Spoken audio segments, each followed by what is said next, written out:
So my party recently leveled up to level 13 after defeating an ancient green dragon, CR22. I'll be referring to challenge rating throughout the video because even though, as we'll see, it doesn't come close to actually challenging the party at the level given, it does give us some frame of reference to a monster's difficulty relative to other monsters. Of course, part of why CR becomes laughable is because our parties don't match the base expectations of a party at a given level of gameplay, so let's talk about our party. We have 4 player characters, so it's thankfully an average party size, but everyone can use feats, including a free bonus feat at first level. Multiclassing is on the table, but no one has taken it so far.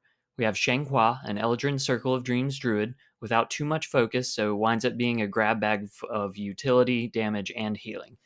We have Arcadius, the Warforged Armorer Artificer and the consummate tank of the group, with the Sentinel feat and an enemy lockdown feature in Thunder Gauntlets that usually renders the biggest enemy focusing solely on attacking Arcadius with his 24 or higher AC. We have Lord Moon, the Shadarkai Twilight Cleric, who does lots of Twilight Cleric things, boasts an AC of 22, and occasionally likes to summon things like spiritual weapons and celestial spirits. Finally, we have Molitsi, the Tabaxi Hexblade, who brings a decent amount of damage, spell power, and even more defenses to the group. Everyone is carrying magic items, though I should note that my treasure handouts have been comparable to the DMG tables, so while CR may not account for these items, the overall game design really should, considering the game tells us to hand out these items. Heavy hitters include a Sunblade, Helm of Brilliance, Spellguard Shield, and the Olam Harp. Everyone is pretty good at tactics, and at least 2 characters could be called optimized builds, but we don't have anything wacky like Spike Growth Grappler combos. The total health pool is 427 HP. The first encounter faced by the victorious party was some capitalizing former allies trying to quickly take down the Dragon Slayers and claim the title for themselves. This included 2 Blackguards CR8, a Necromancer Wizard CR9, an Evoker Wizard CR9, Inquisitor of the Tome CR8, and Inquisitor of the Mind Fire CR8. The enemy has a total CR of 50 and a total health pool of 623. There was a tense standoff with everyone getting into position, including splitting the party, and then combat started with Shanghua the Druid casting her new 7th level spell, Reverse Gravity. This immediately sent every enemy to the ceiling, and our 2 party members on the ceiling quickly teleported away so that everyone could have a hand in blasting the enemies away with area of effect attacks. The whole thing was over in less than 2 rounds, and while my bad guys got a few hits off, it's safe to say this fight was pretty one-sided. The party took advantage of the now destroyed ceiling to ignore the rest of the dungeon and fly away on their carpet of flying. My bad for allowing the ceiling to be destructible. I was a little discouraged after this fight, but I had to remind myself of a few things. One, the fight was set up by the party's roleplay and decisions. There was a sense of tension before the fight, and a couple players mentioned being scared for the fight, and this is a good thing for your encounter setup. It felt like a challenge, so the players brought their A game. 2, everyone worked together and used significant resources during the fight. Had the party continued down the dungeon as planned, they would have been down some HP and spell slots, which matters in the grand scheme of the adventuring day. 3, everyone had fun and felt like their victory was earned. That's more important than me not getting to have the fun with the enemies like I planned. There's always more down the road, and now I know what this party can handle. Long story short, the party's next quest is to go into a dungeon and retrieve the cubic gate. There's going to be 6 encounters along the way, all in the course of one day. I know it will be in the course of one day because the dungeon will be hostile enough so that the party can't take a long rest midway, and there will be several time-sensitive lair effects, making it so they won't want to spend more time in the dungeon than necessary. In a past video, I brought up that encounter balance doesn't actually matter. There is no spoon. It's not enough to make a balanced encounter, you have to set a goal for yourself. So, while my goal for the first 3 encounters is to wear the party down and have some good dungeon fun, my goal for the back half of these encounters is simple: kill 1 member of the party. This may seem brutal, but if I truly want the DMG verbiage of a deadly encounter, that's what this calls for, and the party has resurrection spells and items in play, so I'm not risking the story by permadeathing someone. It's for fun, so let's do this. I'll go over each encounter, provide a key takeaway, and a letter grade to sum things up. Encounter 1 is 2 Spirit Trolls, CR 11 for a total CR of 22. This was in a tight city streets environment where the party had to navigate between streets and doors, but the spirit trolls could move through things incorporeally. Arcadius, the Warforged tank, really locked things down. The trolls got some hits in, but never stunned anyone, which is a shame. But all in all, it was a good little 3 round scrap. Key takeaway is using combat to tell this story. My spirit trolls weren't just afflicted trolls, they contained the amalgamated psychic screams of those killed by the demon fire, the now ruined city, and that detail stuck with the players. Letter grade is a B. Encounter 2 is the first step into the city catacombs.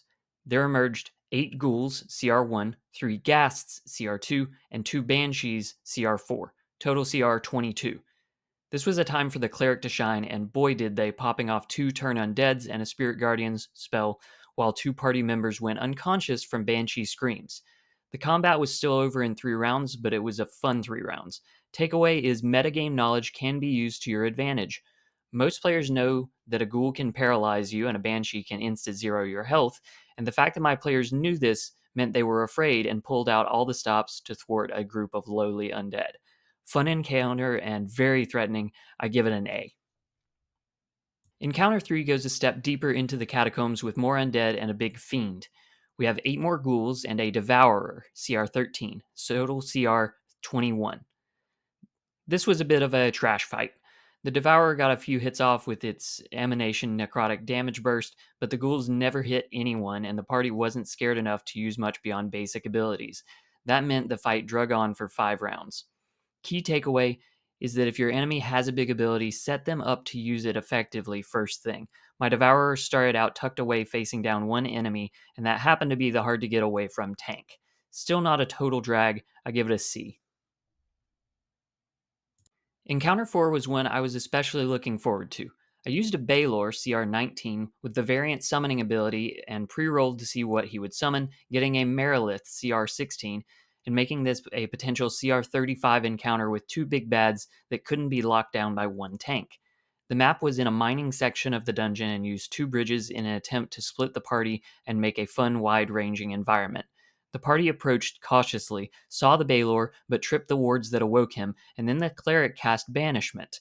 Baylors have magic resistance, so the monster got 2 chances at a save, both of which failed. So, bye bye Baylor, no combat. Honestly, wasn't even mad about this one. I knew banishment was a possibility, and I also know that enemies cast out of Ravenloft aren't necessarily gone from Ravenloft, so that Baylor is still out there somewhere.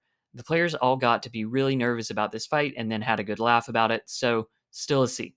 Key takeaway is that banishment is an overperforming 4th level spell, and you should always carry it if you have the chance. Encounter 5 is the one I was most interested in seeing how it would play out. The party makes it down to a secluded sanctum where they find a warlord, CR12, bumped up to 14 from custom weapons and defenses, and 5 incubi, CR4, bumped up to CR5 due to one added ability. Sit in lecherous waiting and start wheeling and dealing. While this conversation is going on, 2 of the party members become charmed by the incubi, who start stripping them of their armor 1 AC point at a time thanks to the special ability I gave them. Lord Moon the Cleric is having none of this and pops off the infamous Twilight Sanctuary ability, which among other things instantly ends charm effects on your allies. Before the warlord gets wise that there is a fight brewing, Lord Moon beseeches his Afridi deity to intervene and send these fiends back to where they came from. The divine intervention with a 13% chance of success works. The incubi and the fiendish warlord are wicked away, and the sanctum is clear. Key takeaway? Your best laid schemes can still be thwarted by high level abilities. That's okay. It was another big memorable moment for the players. I'll get my Incubus Daddy fight some other day. Letter grade C. Finally, Encounter 6. The final level of the dungeon holding place for the Cubic Gate, and this plays home to the Demon Prince Grejit, CR 24. This was a big fight in Grejit's lair, with the party trying to seize the MacGuffin while fending off the Demon Prince's attacks. It lasted something like 8 rounds, and in the end, Arcadius the tank was really and truly dead, so my dungeon accomplished its goal of killing someone. I can only imagine how much harder this fight would have been if the 2 prior fights hadn't been breezed over by banishments. This was very satisfying and a major feather in the caps of the players. Key takeaway?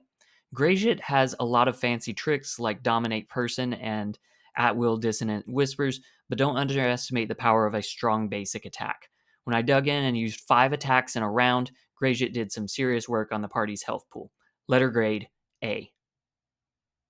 I hope this video was somehow helpful in prioritizing for your next high level encounter or gave you a few monster ideas. I'll be planning my party's next encounters as they approach 14th level and beyond. If you like this little overview, let me know in the comments and I might make more like it. That's all for now. Have a nat 20 day. Bye bye.